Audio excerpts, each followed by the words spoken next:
Welcome into another video in my series where we're testing out every single weapon inside of Modern Warfare 3 to find out just how viable they are inside of your Modern Warfare 3 Zombies games. This includes all of the aftermarket parts, conversion kits, and Modern Warfare 2 weapons. So if you're new around here and you like to find out how weapons perform in Modern Warfare 3 Zombies, then make sure you subscribe, turn on the bell notifications so you don't miss any future uploads from myself on Modern Warfare 3 Zombies. As well, down below in the description you will find the link for my stream, and I stream a ton of zombies related games, and I would just be honored to have you guys come hang out. Now, today we're going to be going through and checking out an MW2 weapon. However, before we do that, I just wanted to show you guys on screen that I have completed the new Vortex event, and I really do like the camo. I think it looks absolutely amazing because it is animated. So let me know down in the comments below how far along you are with the Vortex event. So today's video, we're going through the MX9 submachine gun from MW2. We're going to be taking it through all three zones, taking on bounties and contracts all the way through. So hopefully by the end of today's video, you have a really good idea on how the MX9 submachine gun from MW2 performs within your MW3 Zombies games, and you can decide if it's a viable weapon for you to choose. But without further ado, let's get to the weapon video today for the MX9.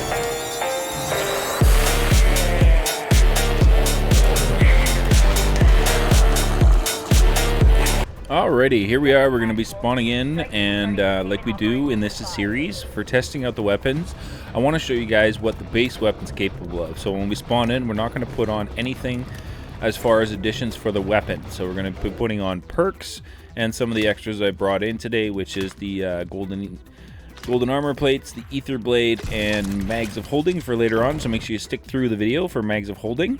And so now that we have those on, the first thing to do is go off and grab our first bounty of the day, which we went and picked up inside of tier 1, and we have a mangler to fight in tier 1. So I went over and grabbed our mangler and started engaging, and I could tell just right there how quick I was able to wreck his cannon. So I knew this was going to be an exciting weapon to go ahead and give a run to when I see that on first bounty inside of tier 1. It definitely excited me. I mean, you can see the critical damage when you're hitting the mangler in the critical spots is just awesome. It's truly awesome, the damage. I was taking out the cannon there. I missed a couple shots. Let's not comment about my aim. But you can see, like, this is definitely something that is going to be, you know, really strong inside of tier 1. Just a white rarity. These can be a bit of a bullet sponge dealing with bounties in tier 1 of white rarity. So to see it get destroyed like that, I was really impressed. I got a self-revive out of there and a perk, which I was happy for. So the next thing to do is to head off and grab Pack-a-Punch. And on the way, I stopped at a cash register, and yes, the last video I posted in the comment section, there was a comment about finding gold bars in a cash register. I found gold bars in a cash register. I cannot believe the luck. Anyway, now that we have it Pack-a-Punched, we meleeed the Pack-a-Punch to keep the camo on there. We went and picked up another bounty inside of tier 1, and I want to see what we can do. We're just Pack-a-Punched with white rarity on our MX9 here inside of tier 1, and I'm, you know, curious to see what this can do to a bounty contract inside of tier 1. And just Pack-a-Punch made a dramatic difference. So there's no ammo mods, no weapon rarity, just Pack-a-Punch. The loot, I'm not even going to comment on. So next we have to go find ourselves another bounty inside of tier 1, and I want to put legendary and napalm on and see what we can do with a bounty inside tier 1, knowing that Pack-a-Punch just totally wrecked our last bounty contract. So for this one, I was, you know, we got legendary and napalm, and I wanted to see just how fast we can wreck our bounty. Holy, this just absolutely destroys. We got a pap crystal and a schematic out of there I was trying to give to a player. Unfortunately, I was unable to give it to anybody today, so that was kind of sad, but you know, it is what it is. Sometimes I'm able to give them away, which I like to do, and sometimes I'm unable to give them away, which was today's match. So we picked up our Disciple, which was in tier 2. We're pack 1 with legendary, and you know my thoughts and feelings about Disciple bounties and how annoying they can be, but it is a good one to show you guys just how strong this weapon can be for you guys. Like inside of tier 1, pack 1, epic or legendary, I feel like even maybe blue rarity, this weapon will definitely carry you guys through tier 2. Single packed, you can see here the Disciple was definitely taking some massive damage on critical hits when I was shooting it in the critical area. And if you didn't know how to deal with Disciples, you definitely want to shoot the hand when he goes to drain your health away right there. Crack the hand and then go straight for critical shots right afterwards. And if you have nothing around, he should just go back and forth doing this to try and take you out. which makes it incredibly easy to take care of disciples. So usually when you're dealing with disciples, good tip I have is just clear out the riffraff first and then deal with your disciple. It makes things a lot easier. But you can see, just pack 1 legendary, this MX9 was doing work inside of tier 2. We got another perk, which is awesome because I was really low on perks today. So the next thing to do is go and visit Pack-a-Punch inside of tier 2, take the MX9 to pack level 2, and then grab ourselves another bounty inside of tier 2 and see what double Pack-a-Punch legendary with Napalm Burst on the MX9 will do inside of tier 2 for a bounty. I feel like a lot of players will spend a lot of time inside of tier 2. They may venture to tier 3 to get Pack-a-Punch tier 3 and then come back, as tier 2 I feel is just a lot more, where a lot of more players will spend their time. But you can see, like, a bounty contract inside of tier 2, double Pack-a-Punch, it's a disciple. It was not a struggle at all. Like, that was pretty much easy work. We got really good loot out of that, which was nice to see. And then, you know, I like to go into tier 3 and grab all my perks and, you know, go and see what tier 3 has to offer. But I didn't have enough cash yet, so I went and did this raid weapon stash contract, and I wanted to show you guys a quick little tip I have for making this a lot easier. This particular raid weapons contract in this location, you can park a vehicle at that one entrance. Just behind me there, you'll see that I've got the vehicle, and all the zombies won't come in by the vehicle, they only come in this way, which makes it really nice and makes this raid weapon stash, you know, just easy work because everything's funneling in towards you from just one entrance. You do get the odd one to spawn in by the raid weapon stash actual vault, but when you put a car there, for the most part, it makes the raid weapon stash really, really easy. Check the loot, nothing I needed in there. So then it was time to head off and grab another contract because I still needed to grab a little bit more cash before I went into tier 3. So we went and got an Outlast contract inside of tier 2. And I wanted to show you guys, you know, how I complete the Outlast contracts inside of tier 2 while we get some more cash to head off to tier 3. So I just go up and top floor in this location. And whenever I'm doing an Outlast contract or raid weapon stash contract, I always try and get all of the zombies to come at me from just one direction so I can kind of camp out those contracts and get them done relatively easy. So the next thing to do now that we have enough cash was to head into tier 3, Pack-a-Punch the MX9 to tier 3, visit the Wonder Fizz machine, and get the rest of our perks so we can see what this weapon can do inside of tier 3.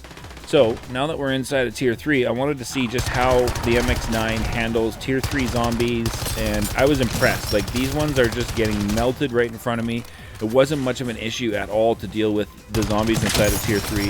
We don't have mags of holding on, so you can see, like, even without mags of holding, we're definitely able to deal with the, you know, crowd control inside of tier 3 for sure.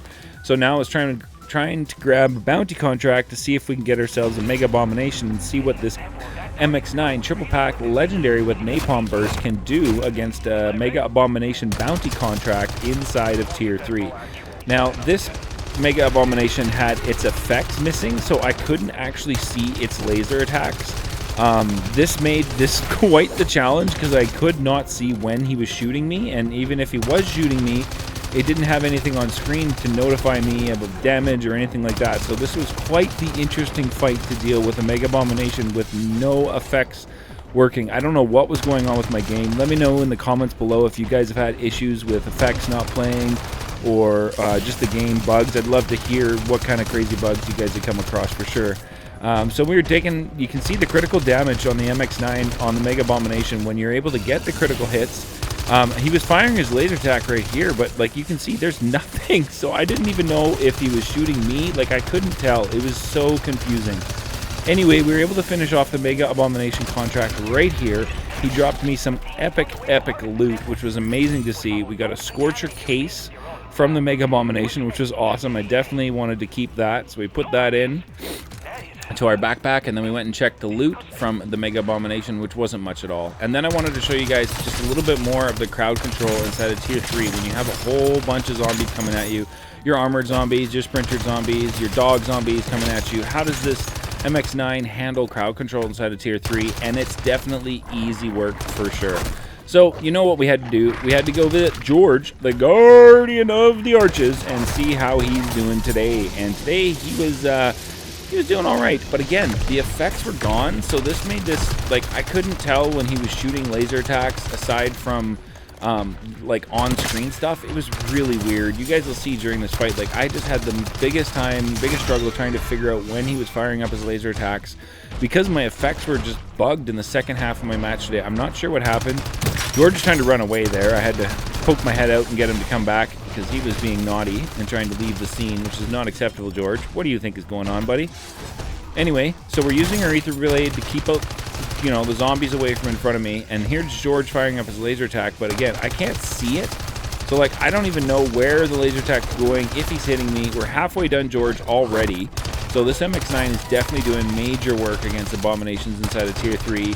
The zombies you saw are just getting melted by the Mega Abomination. Here he's firing up his laser attack. The only notification is you can see the effect on the edges of my screen, seeing that I'm getting hit from the laser attack. It was just the strangest fight ever against Zhorde today.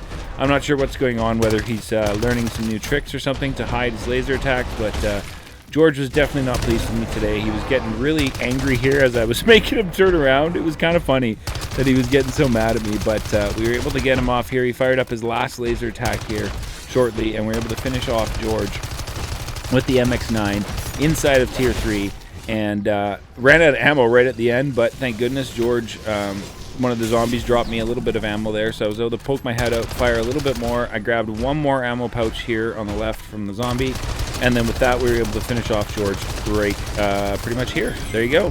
So that's Zhorde. He's done. He had some cash and a perk for me today, which wasn't that great because I had everything at that point. So now it was time to go get Mags of Holding on and see what I could find for a bounty contract, but there was no bounties left in tier 3. So I came over here to grab the raid weapon stash inside of tier 3, and lo and behold, I found a Mega Abomination. As well, I just unlocked Spinal Husk camo, so that was pretty awesome to see.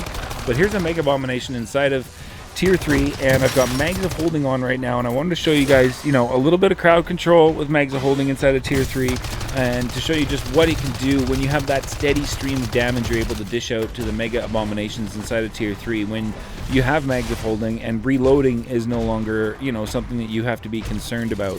I'd like to try and get the Mega Abominations into a spot where they're not going to be a problem for me, and I just have to deal with the zombies, so I'd like to try and come up top of things, because that's usually when the Mega Abominations will fire up their laser attacks. And you can see here the critical damage when he's firing the laser attack is truly amazing. We are at range with an SMG, so the fact that we're even able to do damage to the Mega Abomination at range is pretty amazing for sure.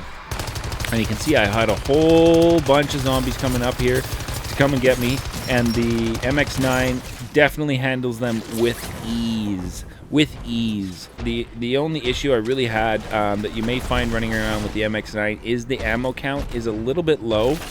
So keep an eye on the ammo pouches that the zombies are dropping. Keep an eyes open for ammo caches around the map so that you guys can keep your ammo refilled on the MX9. But other than that, the MX9 is definitely something that is going to be another weapon that we have found that you guys can use. It's going to be viable to run inside of all 3 zones of your MW3 Zombies games. Now, I will say you don't necessarily need to have the legendary tool on here in order to be using this inside of tier 3. But of course, if you have one, definitely bring it in. It makes it a lot stronger. And for some reason, my Mega Abomination there just re-healed himself right back up to full health. There's a tier 3 disciple just hanging out that got absolutely wrecked by me.